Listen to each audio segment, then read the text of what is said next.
ಶಾಮನೂರವರ ಮನೆಯವರಾಗಬೇಕು. ಇಲ್ಲಿಯ ಎಂಎಲ್ಎಗಳು ಕೂಡ ಶಾಮನೂರವರ ಕುಟುಂಬದಿಂದಲೇ ಹಾಕಬೇಕು ಅನ್ನುವಂತ ಉದ್ದೇಶ ಏನಿದೆ. ಇದು ಪ್ರಜಾಪ್ರಭುತ್ವವಲ್ಲ, ಇದು ಪ್ರಜಾಪ್ರಭುತ್ವವಾಗಿರುವುದಿಲ್ಲ, ಇದು ಒಂದು ಕುಟುಂಬದ್ದಾಗಿರುತ್ತದೆ. ಈ ಜಿಲ್ಲೆಯ ಜನತೆಯ ಅಧಿಕಾರ ಏನಿದೆ ಅದು ಇಲ್ಲಿನ ಜನರಿಗೆ ಸಿಗಬೇಕು ಹೊರತು ಶಾಮನೂರವರ ಕುಟುಂಬದ್ದು ಹಾಕಬಾರದು ಅನ್ನುವಂತ ಒಂದೇ ಒಂದು ಉದ್ದೇಶದಿಂದಾಗಿದೆ ಎಸ್ಡಿಪಿಐ ಈ ಬಾರಿಯ ಚುನಾವಣೆಯಲ್ಲಿ ಬಡವರ ಮನೆಯಲ್ಲಿ ಬರುವಂತಹ, ಬಡವರ ನೋವುಗಳನ್ನು ಅರಿಯುವಂತಹ, ಬಡವರ ಕಷ್ಟ ಕಾರ್ಪಣ್ಯಗಳನ್ನು ಅರಿಯುವಂತಹ ಒಬ್ಬ ಉತ್ತಮವಾದಂತಹ ಅಭ್ಯರ್ಥಿಗೆ ಇಲ್ಲಿ ಸೀಟನ್ನು ನೀಡಿರುವಂತಹದ್ದು. ಇಲ್ಲಿ ಚಿನ್ನದ ಬಟ್ಟಲಿನಲ್ಲಿ ಊಟ ಮಾಡಿ ಬೆಳೆದಂತಹ ಮಕ್ಕಳೆಲ್ಲ ಇಲ್ಲಿ ಎಂಎಲ್ಎಗಳಾಗಬೇಕಾದದ್ದು. ಇಲ್ಲಿ ಬಡವರ, ದಲಿತರ, ಅಲ್ಪಸಂಖ್ಯಾತರ ನೋವುಗಳನ್ನು ಅರಿತು ನೋವುಗಳಿಗೆ ಸ್ಪಂದಿಸಿದವರು ಇಲ್ಲಿ ಎಂಎಲ್ಎಗಳು ಆಗಬೇಕು, ಶಾಸಕರು ಆಗಬೇಕು ಅನ್ನುವಂತ ಕೆಲಸದೊಂದಿಗೆ ಆಗಿದೆ. ಅಫ್ಸರ್ ಕೊಟ್ಲಿಪೇಟೆ ಅನ್ನುವಂತ ಒಬ್ಬ ಧೀಮಂತ ನಾಯಕನಿಗೆ ನಾವು ಇಲ್ಲಿ ಸೀಟನ್ನು ನೀಡಿರುವಂತಹದ್ದು. ಅಫ್ಸರ್ ಕೊಟ್ಲಿಪೇಟೆ ಯಾರು? ಉಡುಪಿಯಿಂದ ಆರಂಭಿಸಿ ಟಿಪಿ ಮೀಸಲಾತಿಯನ್ನ, ಹಿಜಾಬನ್ನ, ಒಳ ಮೀಸಲಾತಿಯನ್ನ ಜನತೆಗೆ ಕೊಡಬೇಕಂತ ಹೇಳಿ ಉಡುಪಿಯಿಂದ ಬೆಳಗಾವಿವರೆಗೆ ಜಲಾಪಯಗಾಮಿನ ಆ ಅಂಬೇಡ್ಕರ್ ಜಾಥಾವನ್ನ ಮುನ್ನಡೆಸಿದವರಾಗಿದ್ದಾರೆ ಅಫ್ಸರ್ ಕೊಟ್ಲಿಪೇಟೆ ಅವರು. ಬಾಬಾ ಬೆಳಂಗಿರಿಯಲ್ಲಿ ಅದನ್ನ ಕಸಿದುಕೊಂಡು ಬರಲಿಕ್ಕೆ ಬಂದಾಗ ಬಾಬಾ ಬೆಳಂಗಿರಿ ಚಲೋ ಮಾಡಿ ಜೈಲಿಗೆ ಹೋಗಿ ಜೈಲಿನಲ್ಲಿ ಕೂತವರಾಗಿದ್ದಾರೆ ಅಫ್ಸರ್ ಕೊಟ್ಲಿಪೇಟೆ ಅವರು. ಮೈಸೂರಿನಲ್ಲಿ ಅನ್ಯಾಯವಾಗಿ ದೌರ್ಜನ್ಯ ಸಿಗಿದಾಗ ಜೈಲು ಪರ್ವ ಮಾಡಿ ಸತತ 3 ತಿಂಗಳುಗಳ ಕಾಲ ಅಲ್ಲಿರುವಂತಹ ಅಲ್ಪಸಂಖ್ಯಾತರಿಗೋಸ್ಕರ ಜೈಲು ಶಿಕ್ಷೆ ಅನುಭವಿಸಿದವರಾಗಿದ್ದಾರೆ ಅಫ್ಸರ್ ಕೊಟ್ಲಿಪೇಟೆ ಅವರು. ಅದು ಬಿಟ್ಟು ಇಲ್ಲಿ ಸಮರ್ಥನಂತೆ ಚಿನ್ನದ ಬಟ್ಟಲಿನಲ್ಲಿ ಊಟ ಮಾಡಿ ಬೆಳೆದಂತ ಮಗುವಲ್ಲ ಅಫ್ಸರ್ ಕೊಟ್ಲಿಪೇಟೆ ಅವರನ್ನುವುದನ್ನ ಬಹಳ ಸ್ಪಷ್ಟವಾಗಿ ಇಲ್ಲಿನ ಮತದಾರರು ಅರ್ಥ ಮಾಡಿಕೊಳ್ಬೇಕು. ನಮ್ಮನ್ನು ಸಂಬಂಧಿಸಿದಂತೆ ಬಹಳ ಮುಕ್ತವಾಗಿ ಹೇಳಬೇಕಂತ 2 ವಿಚಾರಗಳಿವೆ. ಒಂದು ಏನಂತ ಹೇಳಿದ್ರೆ, ಈ ಚುನಾವಣೆಯಲ್ಲಿ ನಮ್ಮ ಶತ್ರು, ನಮ್ಮ ಪರಮ ಶತ್ರು ಬಿಜೆಪಿ ಆಗಿದೆ. ಈ ಚುನಾವಣೆಯಲ್ಲಿ ನಮ್ಮ ಶತ್ರು ಬಿಜೆಪಿ ಆಗಿದೆ. ಹಾಗಾಗಿ ನಾವು ಬಿಜೆಪಿಯನ್ನು ಸೋಲಿಸ್ತೇವೆ.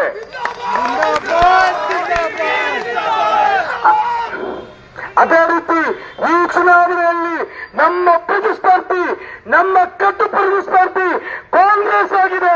ಹಾಗಾಗಿ ಕಾಂಗ್ರೆಸ್ನ ಅಭ್ಯರ್ಥಿಯನ್ನು ಕೂಡ ನಾವು ಸೋಲಿಸಲಿಕ್ಕಿದ್ದೇವೆ. ಆ ಮೂಲಕ ಒಂದು ಪರ್ಯಾಯ ರಾಜಕೀಯದ ಹೊಸ ಹುಮ್ಮಸ್ಸಿನೊಂದಿಗೆ ಅಫ್ಸರ್ ಕೊಟ್ಲಿಪೇಟೆ ಅವರನ್ನ ಈ ದಕ್ಷಿಣ ವಿಧಾನಸಭಾ ಕ್ಷೇತ್ರದಿಂದ ವಿಧಾನಸೌಧದ ಒಳಗಡೆ ಕಳುಹಿಸಿಕೊಡ್ಲಿಕ್ಕಿದ್ದಾರೆ ಅನ್ನೋದನ್ನ ಬಹಳ ಸ್ಪಷ್ಟವಾಗಿ ಈ ಜನತೆಗೆ ನಾವು ಸಂದೇಶವನ್ನು ನೀಡ್ತಾ ಇದ್ದೇವೆ. ಬದಲಾವಣೆ ಬೇಕು ಅಂತ ಹೇಳಿದ್ರೆ, ನಿಮ್ಮ ಮನೆಯ ಮಕ್ಕಳ ಬದುಕುಗಳು ಬೆಳಗಬೇಕು ಅಂತ ಹೇಳಿದ್ರೆ, ಕೌಟುಂಬಿಕ ರಾಜಕಾರಣಕ್ಕೆ ಅಂತ್ಯ ಹಾಡಬೇಕಂತ ಹೇಳಿದ್ರೆ, ಇನ್ನೊಬ್ಬ 95-100 ವರ್ಷಗಳ ಕಾಲ ಇಲ್ಲಿ ಶಾಸಕನಾಗಿರಬಾರ್ದು, ಜನತೆಗೆ ನ್ಯಾಯ ಸಿಗಬೇಕು ಅಂತ ಹೇಳಿದ್ರೆ, ಅಫ್ಸರ್ ಕೊಟ್ಲಿಪೇಟೆಗೆ ನಿಮ್ಮ ಅಮೂಲ್ಯವಾದಂತಹ ಮತವನ್ನು ನೀಡಲಿಕ್ಕೆ ತಯಾರಾಗಿ ಆ ಮೂಲಕ ಈ ಕರ್ನಾಟಕದಲ್ಲಿ ಎಸ್ಡಿಪಿಐ ಪಕ್ಷದ ಪ್ರಥಮ ಶಾಸಕರನ್ನ ವಿಧಾನಸೌಧಕ್ಕೆ ಕಳುಹಿಸಿಕೊಡಿ ಅಂತೇಳಿ ಇಲ್ಲಿನ ಜನತೆಯೊಂದಿಗೆ ನಾವು ಕೇಳಿಕೊಳ್ತಾ ಇದ್ದೇವೆ. ಈ ಚುನಾವಣೆಯಲ್ಲಿ ಎಸ್ಡಿಪಿಐಗೆ ಖಂಡಿತವಾಗಿಯೂ ಜಾತಿ ಲೆಕ್ಕ ಇಲ್ಲ ಅನ್ನೋದನ್ನ ಬಹಳ ಸ್ಪಷ್ಟಪಡಿಸ್ತಾ ಇದ್ದಾರೆ. ಇಲ್ಲಿರುವಂತಹ ದಲಿತರು, ಹಿಂದುಳಿದ ವರ್ಗದವರು, ಅಲ್ಪಸಂಖ್ಯಾತರು, ಇಲ್ಲಿರುವಂತಹ ಲಿಂಗಾಯತರು, ಕುರುಬರು, ನೀವೆಲ್ಲರೂ ಕೂಡ ಒಟ್ಟಾಗಿ ಈ ದಾವಣಗೆರೆಯ ಬದಲಾವಣೆಗೆ ಮುಂದಾಗಬೇಕು. ಈ ದಾವಣಗೆರೆಯ ಜನತೆಗೋಸ್ಕರ ಒಂದಾಗಬೇಕು, ಒಗ್ಗಟ್ಟಾಗಬೇಕು. ಆ ಮುಖಾಂತರ ಈ ಚುನಾವಣೆಯನ್ನ ಎದುರಿಸಬೇಕು ಅಂತೇಳಿ ಇಲ್ಲಿಯ ಜನತೆಯಲ್ಲಿ ಬಹಳ ಸ್ಪಷ್ಟವಾಗಿ ನಾವು ಹೇಳ್ತಾ ಇದ್ದೇವೆ.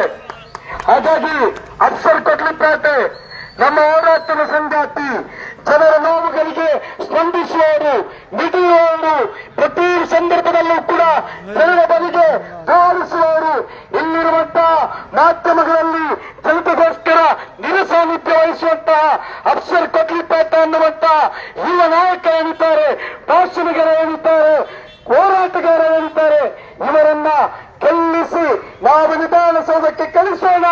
ಮುಂದಿನ ತಿಂಗಳು ಇಲ್ಲಿ ಚುನಾವಣೆಯ ಫಲಿತಾಂಶ ಬರುವಾಗ ಅಫ್ಸರ್ ಕೊಡ್ಲಿಪೇಟ ಅವರ ವಿಜಯೋತ್ಸವನ್ನ ಆಚರಿಸೋಣ ಅಂತ ಹೇಳಿಕೊಳ್ಳುತ್ತಾ ನನ್ನ ಮಾತಿಗೆ ನಾನು ವಿರಾಮವನ್ನು ಹಾಕ್ತಾ ಇದ್ದೇನೆ.